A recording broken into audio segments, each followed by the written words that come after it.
지난주 우리 사도행전이 묵상되어지고 있는데 거기에 나오는 등장하는 단어 중에 성령 충만이라는 말이 종종 등장합니다. 뭐가 등장한다고요?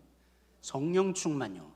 네, 제자들이 누가 높으냐 서로 다투었던 그 제자들이 성령 충만하니까 달라졌어요. 베드로가 안전뱅이를 고치자 사람들이 주목했어요. 우와, 대단한 능력이네. 근데 성령 충만한 베드로가 어떻게 했을까요? 나 주목하지 마. 난 중요하지 않아. 예수님만 바라봐 라고 말하는 자로 바뀐 거 아세요? 성령 충만해지면 이렇게 달라집니다. 여러분, 예수님을 붙잡을 때 모든 것을 다 도망치기 위해서 옷 하나 걸치지 않고 도망친 제자가 있죠. 누굽니까? 예수님이 사랑하던 제자라고 표현하는데 요한이요. 요한이 자기 목숨 살리기 위해서 그저 벌거벗은 채 도망쳤던 요한입니다. 그 요한이 사도행전에 성령 충만하고 나니까 능력 받는 것을 부끄러워하지 않았습니다. 오히려 기뻐요. 고난 정도가 아니라 능력은 또 다른 거잖아요. 피해 정도가 아니잖아요. 억울한 정도가 아니잖아요. 그런데 그 사도 요한이 예수님의 복음 전함에 예수님 때문에 능력 받는 것을 뭐 했더라고요? 기뻐하는 자로 바뀌었습니다. 성령 충만하니까 그랬죠. 일반 성도들도 마찬가지였습니다. 사도들을 통해서 우리가 이런 일들을 당하고 이제 쫓겨났다, 매질을 당하고 감옥에 있다가 복음 전하지 마, 죽을래, 이런 일을 당했다라는 소식을 성도들에게 전했습니다. 그 성도들이 기도하면서 뭐 했더라고요? 성령 충만해졌습니다. 그러니까 그들이 담대함으로 복음을 전하는 자가 되었습니다. 그렇습니다. 성령 충만하셔야 합니다.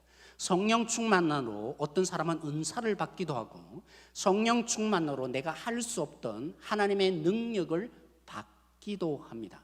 그런데 사랑하는 성도 여러분, 이것만이 성령 충만이 아니에요. 그래서 성경 전체를 통해서 균형을 잘 잡으셔야 되는데 에베소서는 성령 충만을 다른 각도에서 얘기해요. 우리는 흔히 이걸 원하는 것 같아요.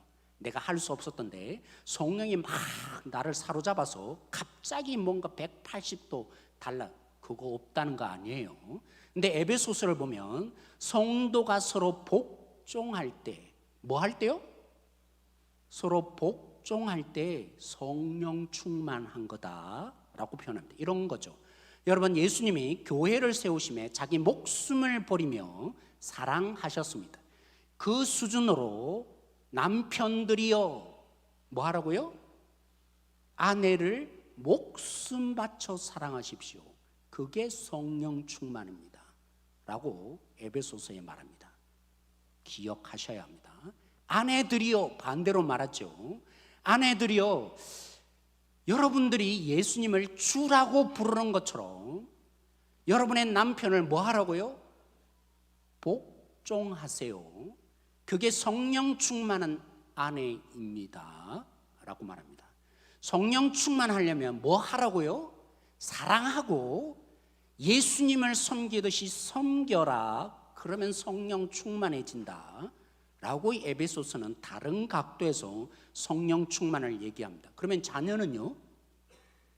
거꾸로 말할까요? 부모는요? 부모는 언제 성령 충만한 부모가 됩니까? 자녀를 하나님 보여주는 일에 끊임없이 깨어 있어서 하나님의 말씀대로 양육할 때 그 부모는 성령 충만한 부모다. 왜요? 에베소서 5장에 술 취하지 말고 성령 충만을 받으라. 이것은 곧 서로 복종하는 것이니라. 그 복종의 의미가 뭐냐? 사람마다 달라지는데 남편은 이 상황에서 이렇게 하는 것이 복종하는 것이다 라고 윤리적인 계명처럼 보이는 5장과 6장에 걸쳐서 쭉 설명해 가고 있기 때문입니다. 그러면요, 자녀는 어떻게 하는 것이 성령 충만한 것입니까? 성령 충만해지려면 어떻게 하라고 오늘 6장 1절에 말합니까? 부모에게 뭐 하라고요? 순종하라고요. 아, 그렇군요. 성령 충만한 자녀는 부모를 어떻게 합니까? 순종하게 되어 있습니다. 오늘 2절 말씀에 바꾸어서 표현했습니다. 더 강한 표현을 쓰고 있습니다.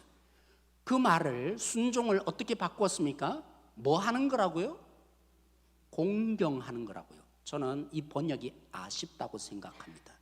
원래 이 공경이라는 단어만 보면 사전적으로 공순하게 받드는 거, 그죠?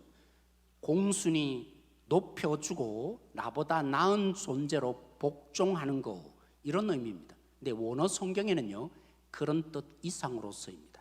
하나님을 우리는 어떻게 합니까? 공경합니까? 하나님은 경외라고 쓰죠. 하나님을 가장 무겁게 여기며 제일 1순위로 두는 거, 그게 경외입니다. 이 단어가 여기 쓰였어요. 의도적인 거죠. 부모에게 뭐 하라고요? 하나님처럼 대우해야 하느니라 라고 명령합니다. 그러면서 오늘 이 말씀 속에, 그죠, 이것이 중요함이 얼마나 중요한지 오늘 표현하고 있잖아요. 6장 1절에도 뭐라고요? 다른 계명들의 다른 관계에서는 표현도 안 했어요. 이것이 뭐라고요? 옳으니라 라고 했습니다. 2절에서는 뭐라고 합니까? 약속 있는 첫 계명이니라. 다른 부부 관계나 아니면 사회 관계가 6장 뒷부분에 이어지는데요, 거기는 약속이 없어요. 그런데 오늘 첫 계명이라고 하면서 인간이 행해야 될 첫 계명은 3절에 약속까지 얘기를 해요. 그 약속이 뭡니까? 네가 땅에서 잘 되고 장수하리라. 저는 묵상해 보면 그런 것 같습니다. 제일 중요한 거, 우리가 가장 중요한 것 중에 하나가 뭐냐? 인간이 행해야 될, 그리스도인이 행해야 될 성령 충만의 가장 첫 번째 덕목이 뭐라고요? 부모님께 순종하는 거라고요. 그리고 또 이렇게 묵상이 되었습니다. 이게 진짜 어려운 거 아세요? 그러니까 여러 번에 걸쳐서 강조를 하고 있습니다. 인간 내면을 아는 거죠. 오늘 이 시대는 더 그런 것 같습니다. 간섭으로 여겨요. 부모의 얘기를 잔소리로 여겨요. 내가 다 할 수 있는데 왜 나 안 믿으세요? 어느 정도는 이해가 갑니다.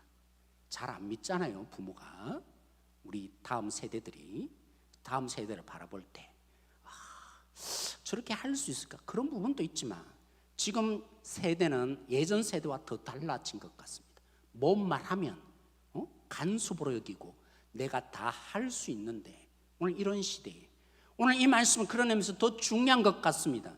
정말 행하기가 어렵기 때문이 아닐까요? 2000년 전에 이미 그러한 시대였음이 보여집니다. 사랑하는 성도 여러분, 저는 오늘 이 말씀이 이런 뜻이었는데 더 나가게 되었어요. 회개가 제 마음속에 묵상되고 일어났습니다. 본문의 강조점은 복종하라는 데 있죠. 맞습니까? 근데 저는 뭐가 자꾸 눈에 들어왔냐면 주 안에서 이게 저에게 왜 회개가 되었을까요? 순종하지 않아도 되는 조건, 하나님의 말씀에 비춰볼 때 이렇게 하면서 제 속에 죄성이 발동해요. 그래서 틀려서 내가 옳아 하는 것 속에 주 안에서를 이용할 때가 한두 번이 아니었음이 보여졌다는 거죠.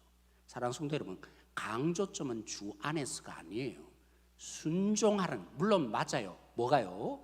하나님의 뜻과 부모의 뜻이 다를 때 뭘 선택하라는 것입니까? 주 안에서 순종하셔야 합니다. 만약 하나님의 뜻과 부모의 뜻이 정반대되면 뭘 선택해야 합니까? 하나님의 뜻을 선택해야 합니다. 그것만이 아니었다는 것입니다. 내 순종의 상황에 이 본문을 다시 보고 나니까 주 안이란 말이 그런 부정적인 의미만이 아니었다는 것입니다. 더 중요한 의미가 그 속에 있다는 것, 내가 순종해야 되기 때문에 나에게 주신 주 안을 다시 묵상해 가면서 회개가 되었다고요. 저는 어떻게 했다고요? 나 중심적으로 해석하니까 부모의 말은 하나님의 말씀에 비춰볼 때 이건 틀려서, 그러면서 내 자신을 정당화하고, 그리고 내가 안 지키고 싶은 이유들을 끊임없이 대는 모습들이 종종 제 안에 있었던 것이 보여졌다고요. 주 안이란 말은 이런 의미 이상이라고요. 하나님과 내 뜻이 다를 때 하나님의 뜻을 선택하는 것 여러분 잘 하셨습니다. 그렇게 하셔야 합니다. 그런데 그 이상이 주 안이라는 의미라고요. 그래서 제가 회개가 되었다고요. 사랑하는 성도 여러분, 부모는 왜 우리가 순종해야 될 대상입니까? 부모는 나에게 깨닫게 합니다. 내가 잘하면 이 땅에서 잘 살 수 있을 걸로 우리는 오해합니다. 그러기 전에 태어나지 않았다면 잘할 수 있었겠어요?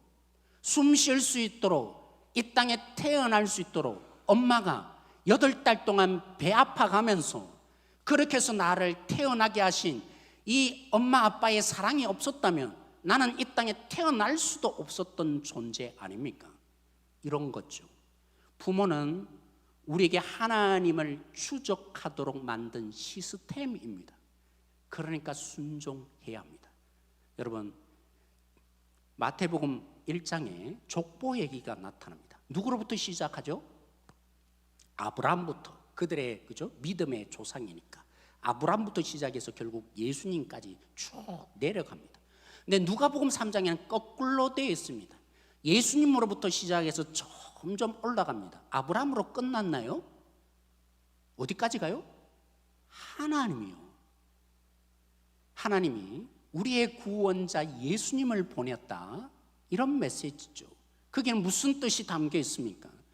생명을 주시는 하나님에 의해서 예수님이 보내어졌고 그 생명의 하나님 안에서 지금도 우리가 살아가며 그 하나님이 우리 속에 역사하고 있다. 그게 누가복음이 족보를 통해서 우리에게 교훈하는 바가 아닙니까? 그렇다면 부모는 무슨 뜻입니까? 내가 홀로 이 땅에 내가 잘해서 물론 여러분들이 잘 선택했겠죠. 여러분들이 열심히 공부했겠죠.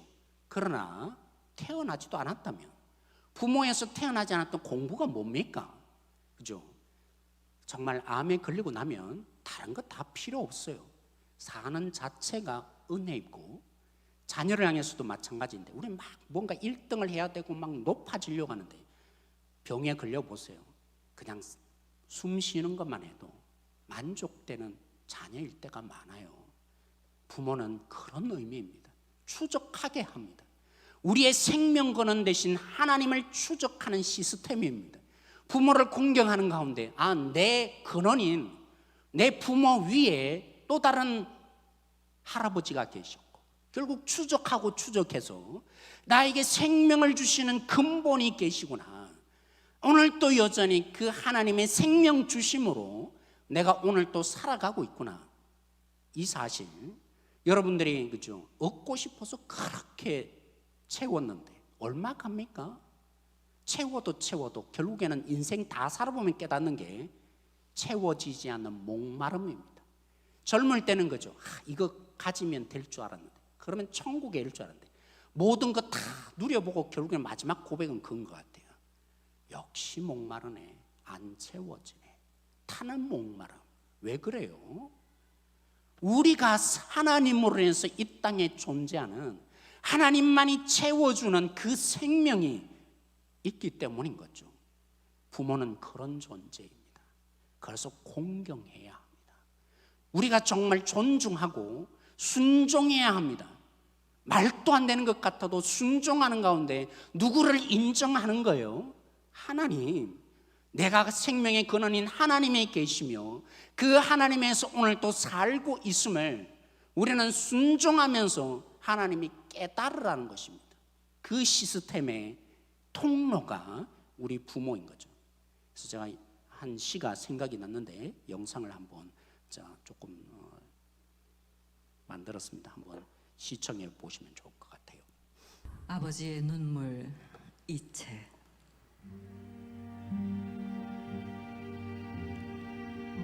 남자로 태어나 한평생 멋지게 살고 싶었다. 옳은 것은 옳다 말하고 그른 것은 그르다 말하며 떳떳하게 정의롭게 사나이답게 보란듯이 살고 싶었다. 남자보다 강한 것이 아버지라 했던가.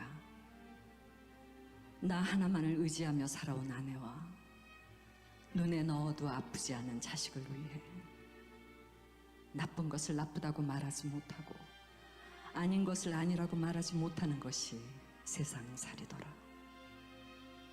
변변한 옷 한 벌 없어도 번듯한 집 한 채 없어도 내 몸 같은 아내와 금쪽 같은 자식을 위해 이 한 몸 던질 각오로 살아온 세월. 애당초 사치스러운 자존심은 버린 지는 오래구나. 하늘을 보면 생각이 많고 땅을 보면 마음이 복잡한 것은 누가 건네준 짐도 아니건만 바위보다 무겁다 한들 내려놓을 수도 없는, 힘들다 한들 마다할 수도 없는 짐을 진 까닭이다. 그래서 아버지는 울어도 소리가 없고 소리가 없으니 목이 메일 수밖에. 용기를 잃은 것도 열정이 사라진 것도 아니건만 쉬운 일보다 어려운 일이 더 많아 살아가는 일은 버겁고 무엇 하나 만만치 않아도 책임이라는 말로 인내를 배우고 도리라는 말로 노릇을 다할 뿐이다.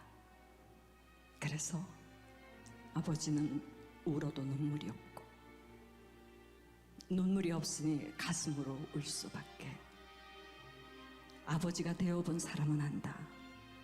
아버지는 고달프고 고독한 사람이라는 것을. 아버지는 가정을 지키는 수호신이기에 가족들이 보는 앞에서 약해서도 울어서도 안 되는 것을. 그래서 아버지는 혼자서 운다. 아무도 몰래 혼자서 운다. 하늘만 알고 아버지만 아는. 세상의 모든 아버지들께 감사드립니다. 왜 그렇게 정의롭지 못하고 있는 그대로 하지 못할까? 알고 보니까 연약해서가 아니군요. 자기 생각한 대로 이룰 수 없는 세상, 그 속에 자기 생각대로만 말할 수 없는 아버지였군요. 안 우는 줄 알았는데 능력이 점점 강해서 이제는 능히 이겨내는 줄 알았는데 가슴으로 울고 계셨군요 라고 이렇게 그죠? 시를 표현하는데, 사랑하는 성도 여러분, 이 시는 저는 그림자라고 생각합니다. 누구예요? 아버지가 아들 예수를 이 땅에 내어주신 그 하나님 아버지의 그림자가 아버지며 부모입니다. 우리로 인해서 이 깨어진 세상 내어버려 두지 않고, 그래서 예수님이 아버지가 일하니 안식일에 나도 일할 수밖에 없다. 보이지 않는 손길로 하나님이 지금도 아버지 노릇하시느라 쉬지 못하고 일하시는 하나님 아빠이십니다. 물론 그래요. 우리 아버지는 달라요. 하나님을 가르쳐 준 적이 어디 있어요? 상처만 줬지. 하나님을 배우게 해줄 통로여야 되는데, 하나님을 깨닫게 해야 될 통로여야 하는데, 주님으로 그죠? 양육하라고 오늘 얘기했는데 그런 적이 어디 있어요? 우리 아버지. 이럴 분도 있을 것입니다. 그래도 경외해야 합니다. 왜 그럴까요? 저는 요즘 아내를 통해서 배우는 것 같아요. 아내가 40대까지만 해도 그죠? 친정에 가면 좋은 것 있으면 엄마 나 이거 엄마 필요 없지? 나 가져가도 되지? 다 여러분도 그러셨죠? 경제자매 그렇죠? 그랬는데 부모님이 이제 그죠? 저희는 50대 중반이고 부모님은 80대 중반을 다 넘어서셨어요. 반찬 하는 것도 힘들어 하시는 부모님. 지난 바자회 때 제 아내가 시어머니를 위한 반찬, 좋아하는 반찬 사고, 시어머니가 좋아하는 떡 사고, 그죠? 친정 부모님이 좋아하는 떡도 사고, 그냥 떡 사는 게 아니라 뭘 좋아하는지를 알아서 사더라고요. 그러면 될 줄 알았는데 금요일 날 3일이었죠. 엑스포코아 아시죠? 우리 권사님들은 잘 아시죠? 저기 선전하는 거 아닙니다. 저희도 일주일에 한 번씩 가끔 이렇게 반찬 그 기간만 정말 싸게 팔거든요. 부모님에게 주려고 이쪽 부모님 저쪽 부모님 좋아하는 거 다 이렇게 챙기는 더라고요. 그리고 주일날 5월 5일 얼마나 어린이날 그죠? 마트 큰 마트들이 붐빕니까? 저도 가서 와 사람들 너무 많던데 한 곳에만 가면 될 텐데 홈플러스 가고 또 이마트 가더라고요. 왜 그러냐 했더니 막 홈플러스는 과일이 이제 선전한 것일 때 아닙니다. 과일이 좋고 이마트에는 과일이 그렇게 안 좋은데 고기는 좋대요. 그래서 두 개를 다 사려고 부모님 다 드리려고 그죠? 그래서 월요일날 저희들이 부모님 이제 점심이라도 한번 대접해주고 저녁에는 저희 어머님 대접해주려고 가는데 가방이 너무 무거운 거예요. 그거면 된 줄 알았더니만 냉장고 안에 있는 것까지 이거 가져가자. 저는 조금 망설여지는데 어김없이 이렇게 크게 만들어서 가는 제 아내를 보면서 제가 뭘 묵상하게 되었을까요?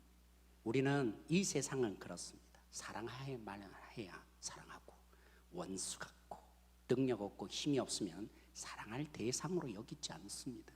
우리는 언제 공경합니까? 그나마 나를 가르칠 수 있고 내게 영향을 주어야 공경할 수 있는 존재, 그것이 세상을 통해서 우리 끊임없이 배웁니다. 근데 제 아내를 통해서 묵상이 되었어요. 와, 예수님이 보이네. 예수님이 어떻게 하셨는데요? 예수님이 가난하여짐으로 우리가 부하여졌습니다. 예수님이 병자를 고치실 때 나라, 여러분 그렇게 생각하죠. 마태복음 그렇게 해석하지 않아요. 그 병을 자기에게 옮겨 놓으심으로 그러므로 낫게 했다. 이사야 53장을 인용하며 그렇게 얘기합니다. 그 모든 병을 자기에게 옮겨 놓으시고 자신은 앓으면서 그 병을 고치시는 예수님. 저는 예수님의 모습이 보였어요. 사랑하는 성도 여러분, 하나님이 버리심에 온전히 죽음으로 우리에게 생명을 주시는 예수님, 그게 십자가였잖아요. 그 십자가를 통해서 우리를 하나님의 자녀 삼기 위해서 아들 예수님이 버림받는 자리로 가시는 것이었습니다. 오늘 이 땅은 말합니다. 사랑해야만 사랑할 수 있죠. 공경할매야 공경하죠. 맞아요. 세상의 원리는 그렇습니다. 그런데 주 안이라는 것을 통해서 다시 해석해 보십시다.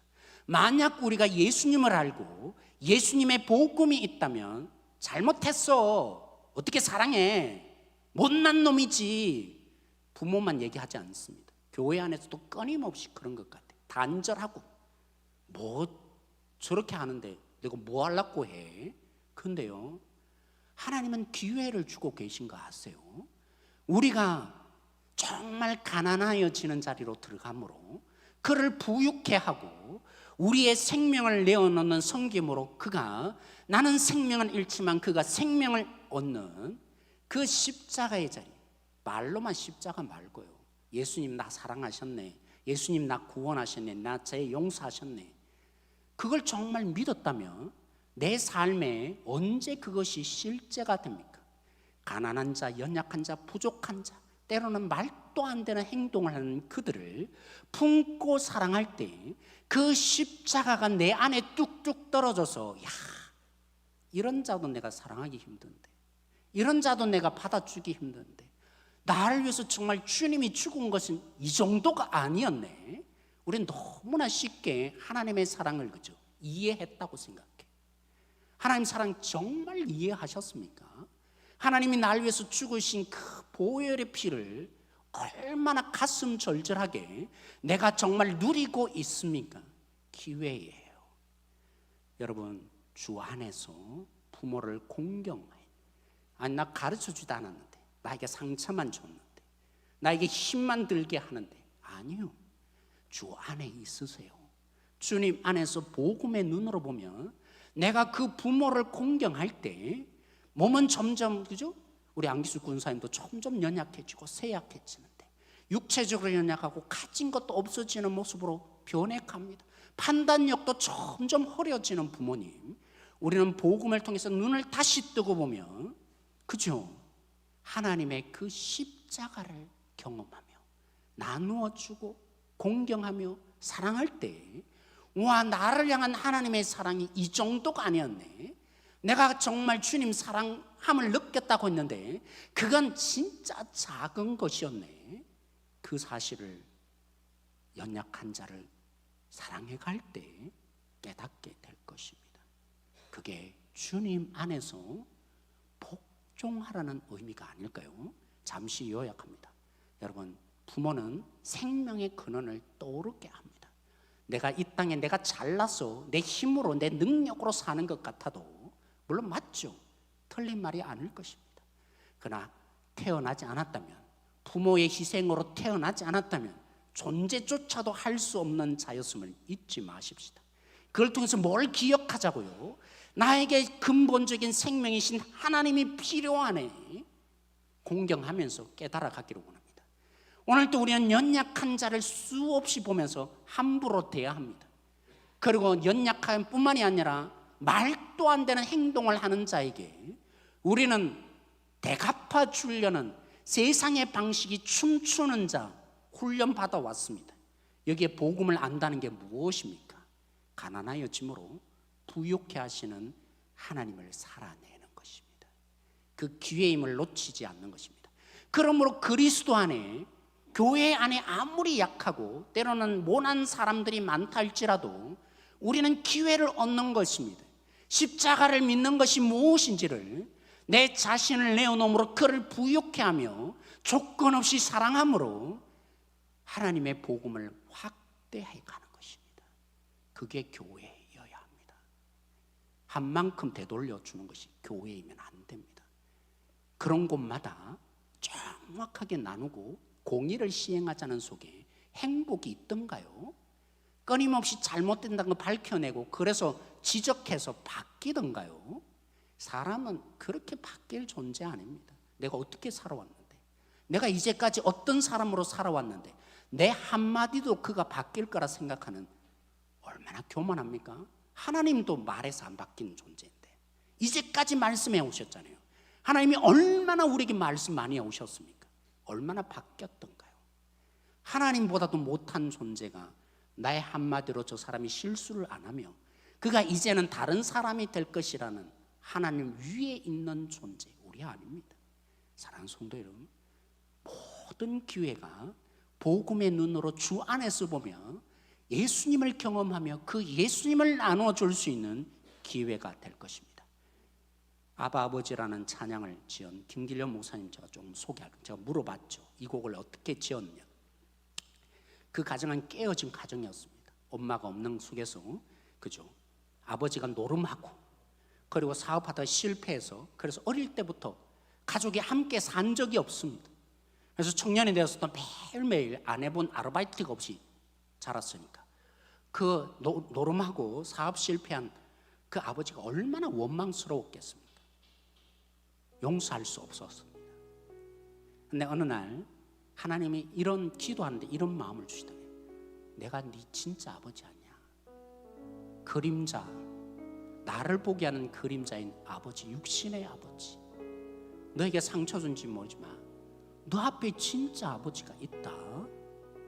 그래서 내 마음을 고치시고 내 상처를 치유하시는 하나님 아빠라고 찬양하게 되었죠.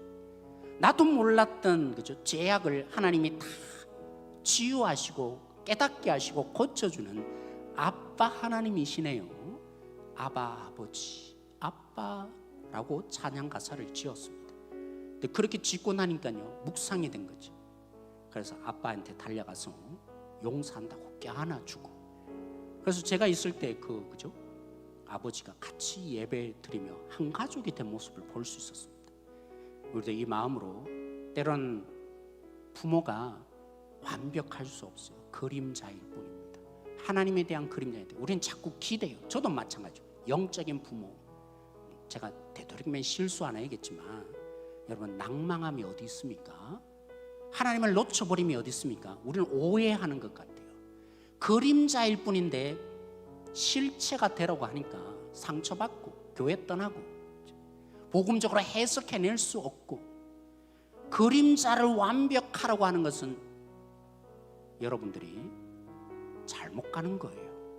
여러분의 신앙에 하나님의 기회, 그림자일 뿐 실수를 통해서, 그치, 하나님이시지, 하나님이 전부이지, 하나님을 바라봐야지. 하나님께 인도하네. 그가 소망이고 희망이 아니네. 하나님이시지. 오늘 이 찬양 아빠 아버지를 되찾는 시간 되어지기를 원합니다. 같이 찬양하겠습니다.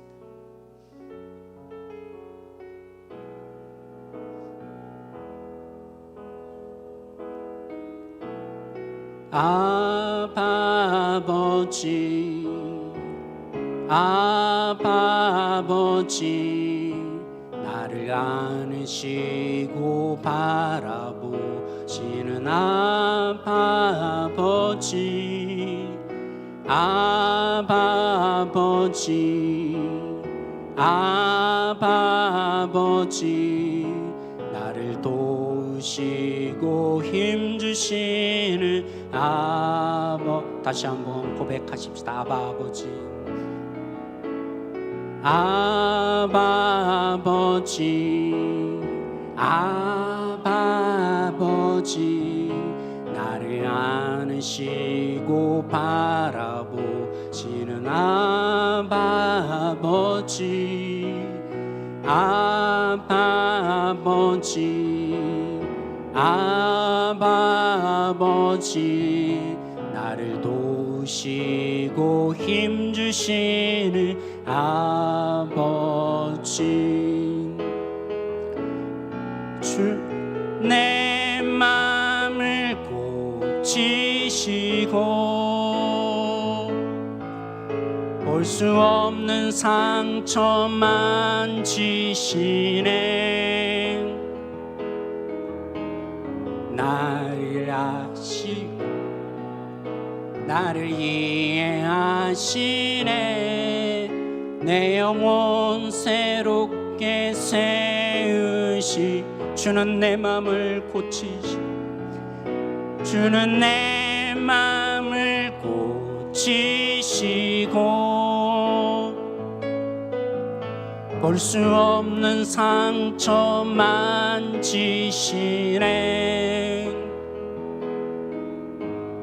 나를 아시고 나를 이해하시네. 내 영혼 새롭게 세우시네. 왜 우리 가정들이 이토록 많이 깨어져 있습니까? 이상적인, 그리고 또 그렇게 그리죠. 남편은 이렇게 하는 거다. 이게 진짜 좋은 남편인 거야. 사랑하면 이렇게 되는 거야. 그림자일 뿐인데, 그리고 우리는 너무 민망해하는 것 같아요. 내가 이렇게 해주지 못하니까. 난 너무 연약해서 자녀들이 원하는 만큼 해주지 못. 오해하시는 거예요. 하나님이 일할 기회를 박탈하시는 거예요. 다시 말씀드립니다. 주 안에서 다시 해석하기를 원합니다. 여러분의 삶이 하나님이 설계한 하나님을 보여주어야 하는데 내 연약합니다.